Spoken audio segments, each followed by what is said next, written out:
최근 정부는 물가 안정에 온 힘을 기울이고 있습니다. 그 일환으로 나온 대책이 외국산 농축산물 할당 관세인데요. 외국산 농축산물을 저율 관세 또는 무관세로 수입해 가격을 낮추겠다는 건데 농업계에선 이에 따른 부작용이 심각하다고 호소하고 있습니다. 할당 관세 도입 이후 생산자들이 체감하는 도매시장 가격이 폭락하는 가운데 소비자 가격의 변동폭은 미미하다는 건데요. 강창우 기자가 전합니다.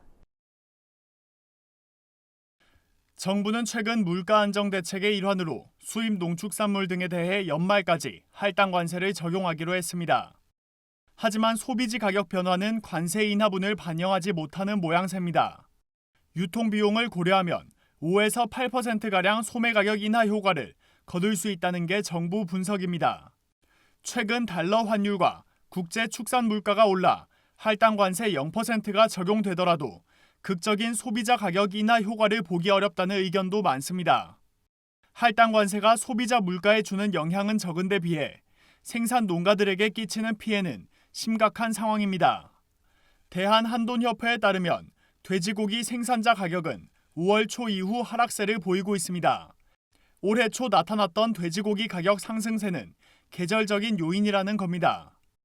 한돈협회는 돼지 산지 가격은 4월부터 8월까지 상승하고 9월 이후 하락세를 보이다 동절기에 최저 가격을 유지하는 패턴이 반복된다고 언급했습니다. 양돈 농가들이 연간 수익을 내는 시기와 손실을 입는 시기가 명확히 구분된다는 주장입니다.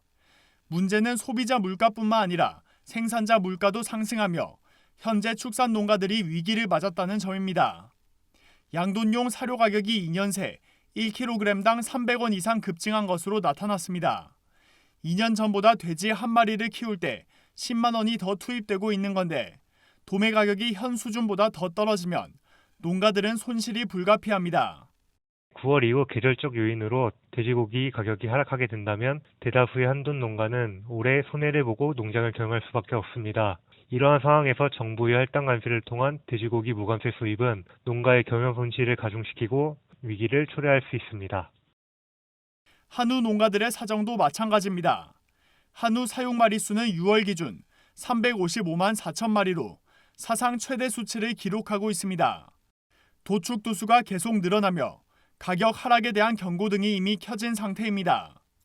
생산비의 대부분을 차지하는 사료 가격도 지난해 이후 40% 인상된 것으로 나타났습니다.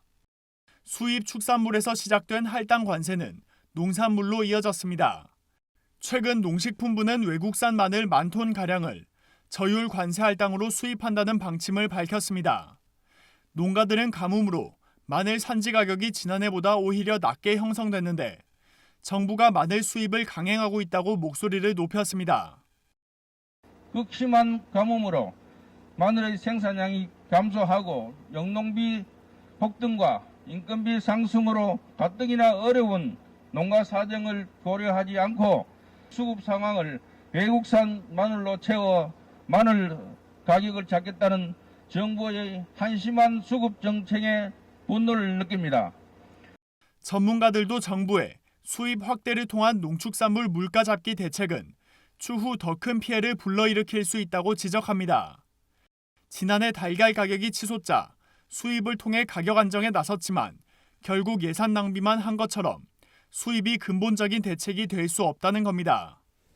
말하자면 플러스 효과보다 마이너스 효과가 크다. 그러면 우리 농가들은 계속 앞으로 농사 지어야 되는데 가격을 또 떨어뜨리게 되면 농가 경제는 어떻게 되겠냐고요. 농가 경제를 1년만 본 게 아니고 5년, 10년을 봐가지고 농가 경제에 미치는 영향을 봐야 되는데 농촌 현장이 비료값, 사료값, 인건비 인상이라는 삼중고에 시달리는 가운데 정부의 농축산물 가격 압박까지 겹치며 농민들의 시름은 깊어지고 있습니다. NBS 강창호입니다.